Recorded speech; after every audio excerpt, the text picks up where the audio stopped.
सुप्रभात प्यारे बच्चों। आज हम हिंदी व्याकरण की किताब का पाठ 2 वर्ण, वर्णमाला और मात्रा पढ़ने जा रहे हैं। आपने पहले पाठ 1 पढ़ा भाषा। भाषा क्या था? मन के विचारों को समझने और समझाने का एक साधन।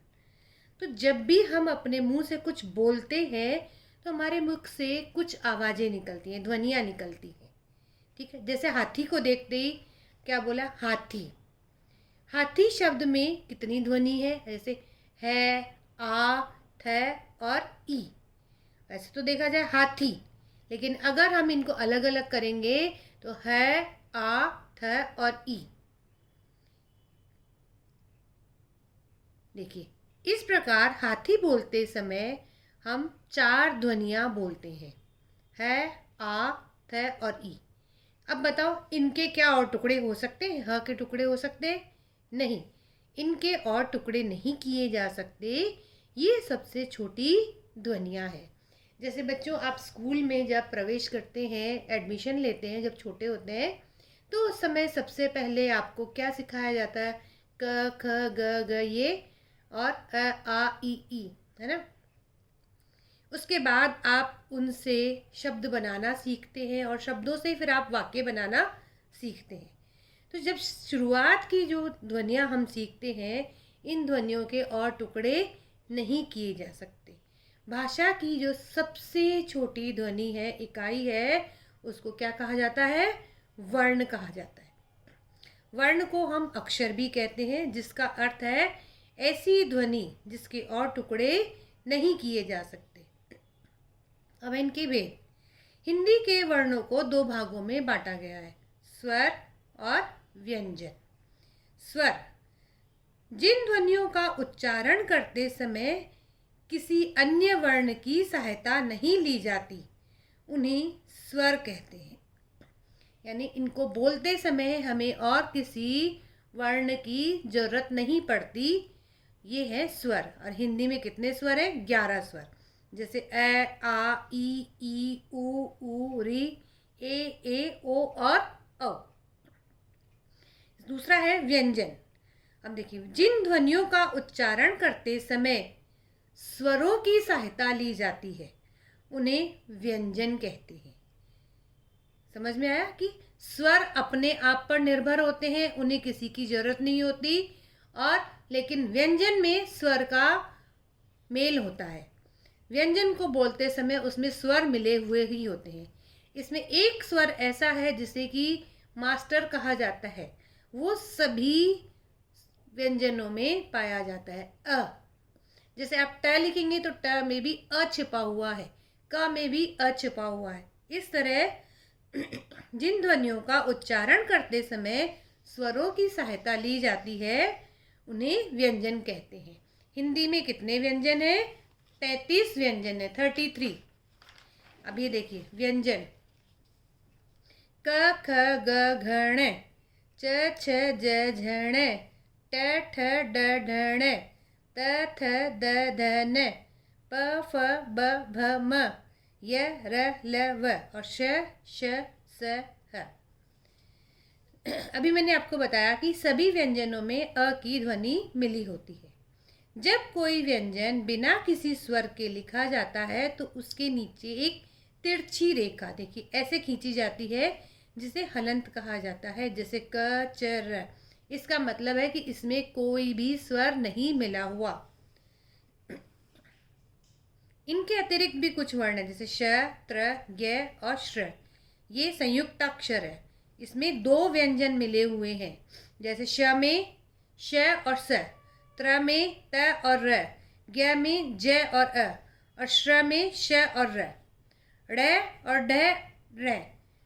पेड़, पकड़, सड़क, घड़ी। ड़ में चढ़, पढ़ना, बूढ़ा, चढ़ाई। ज में ज और फ, ये ज और फ के नीचे बिंदी लगाकर बनाए जाते हैं, जैसे बाजार, कुल्फी। स्वरों और व्यंजनों को मिलाकर हिंदी की वर्णमाला बनती है। वर्णमाला में सारे वर्ण एक निश्चित क्रम में लिखे जाते हैं। माला का मतलब आपको मालूम है कि एक धागे में पिरोई हुई माला, है ना। जब व्यंजनों को सही तरीके से ऐसे जैसे लिखा हुआ है इस तरह से लिखते हैं तो वह वर्णमाला कहलाती है। हिंदी में स्वर दो प्रकार से लिखे जाते हैं। पहला तो अपने मूल स्वरूप में, जैसे अ आ, ये आपने स्वर देखे। दूसरा किसी व्यंजन के साथ मिलकर, जैसे घ प्लस आ यानी घा, च प्लस ई ची, ज में बड़ी ई की मात्रा मिल गई तो जी, त में ऊ मिल गया छोटा ऊ तो तू। स्वरों को व्यंजनों के साथ लिखते समय स्वर पूरे नहीं लिखे जाते, बल्कि इनके चिन्ह व्यंजनों के साथ लिखे जाते हैं, यानी इनकी मात्राएं लगाई जाती हैं और इन स्वरों के चिन्ह ही मात्रा कहलाते हैं। जैसे देखिए नीचे इसमें आपको मात्राएं बताई गई है। अ की मात्रा कुछ नहीं होगी, आ की ये, ई छोटी ई, बड़ी ई की मात्रा ये, ऊ की ये छोटे ऊ की, बड़े ऊ की ये वाली मात्रा, र ऋषि में र, ए में एक मात्रा ऊपर, बड़े ए में दो मात्राएं ऊपर, ओ में ओ और औ में दो मात्राएं ऊपर। मात्रा युक्त व्यंजन अब देखिए, क का की कु कु क्री के कई को कौ, ये हैं आपके मात्रा वाले व्यंजन। आगे देखिए, अ के अतिरिक्त सभी स्वरों की मात्राएं होती हैं। जैसे र में ऊ जुड़ गया तो रू, र में बड़ा ऊ जुड़ा तो रू, ह में र जुड़ा तो है रे, श में र जुड़ा तो श्र। कुछ अन्य चिन्ह भी व्यंजनों के साथ जोड़े जाते हैं। इन्हें अयोगवाह भी कहा जाता है। क्यों? क्योंकि ये ना तो स्वर होते हैं और ना ही व्यंजन। ये तीन होते हैं, अनुस्वार, अनुनासिक और विसर्ग। अनुस्वार जिसको बोलते समय हमारे मुंह से जो आवाज़ होती है वो हमारे मुंह से ना निकल के नाक से निकलती है। जैसे गंगा, अंगूर, अंडा, पतंग, कंगी, इनमें आपने ऊपर जो बिंदी लगाई है वो अनुस्वार का चिन्ह है।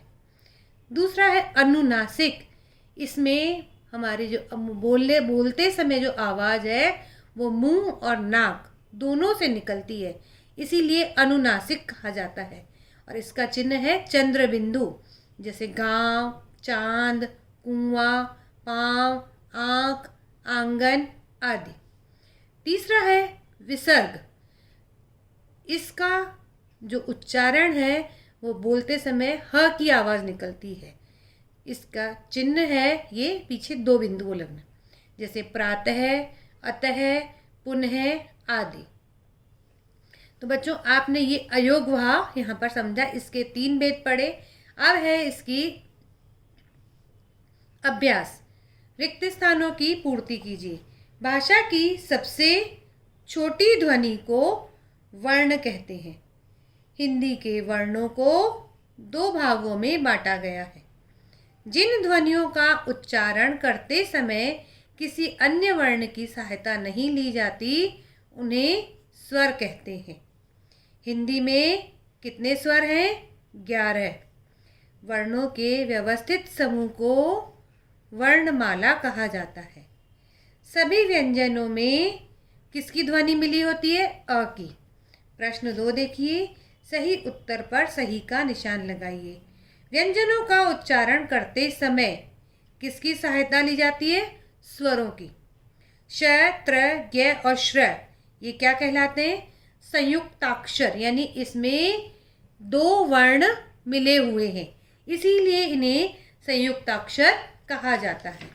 नेक्स्ट अगले पेज पर देखिए, स्वरों के चिन्ह ही क्या कहलाते हैं? मात्रा। वर्ण को भी अक्षर कहते हैं। वर्ण को क्या कहा जाता है? अक्षर। अनुनासिक का चिन्ह कौन सा है? ये चंद्र बिंदु। रिक्त स्थानों में ड और ड लिखिए।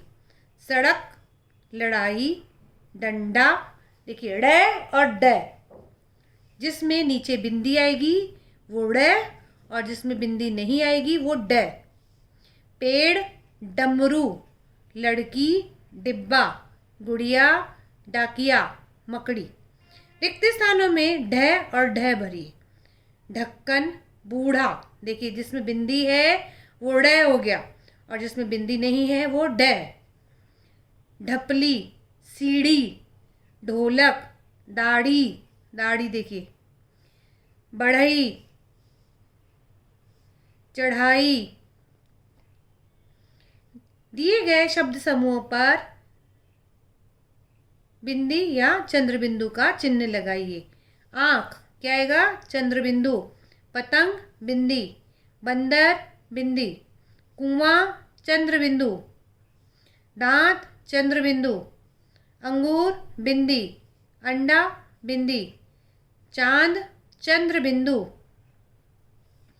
कंघी बिंदी, पंखा बिंदी, सांप चंद्र बिंदु, मंदिर बिंदी। नीचे लिखे स्वरों की मात्राओं से दो दो शब्द बनाओ। अब आ से बनाने हैं आपको, तो देखिए, माला, काला, ऊ का सुअर, सूरत। और भी शब्द आप अपने मन से बना सकते हैं। औ से औरत, कौआ। छोटी ई का पिन, दिन। री में ग्रह और पितृ। ए में पेड़ और मेवे। निम्नलिखित संयुक्ताक्षर से आरंभ होने वाले दो दो शब्द लिखिए। अब आपको ये जो शब्द दिए संयुक्ताक्षर 4, इनको शुरू, ये जो अक्षर है ये आपके पहले आना चाहिए। इनसे शुरू करके शब्द बनाना है। जैसे श से क्षमा, क्षत्रिय। ज्ञ से ज्ञानी, ज्ञान। त्र से त्रिशूल, त्रिकोण। श्र से श्रम, श्रमिक। आप बोलो कि परिश्रम, नहीं, क्योंकि ये श्र जो है वो पहले आएगा, जिसमें जिनसे ये शब्द शुरू हो रहे हैं उनसे हमें ऐसे शब्द बनाने हैं। तो इस पाठ में आपने वर्ण, वर्णमाला और मात्रा, इनके बारे में पढ़ा।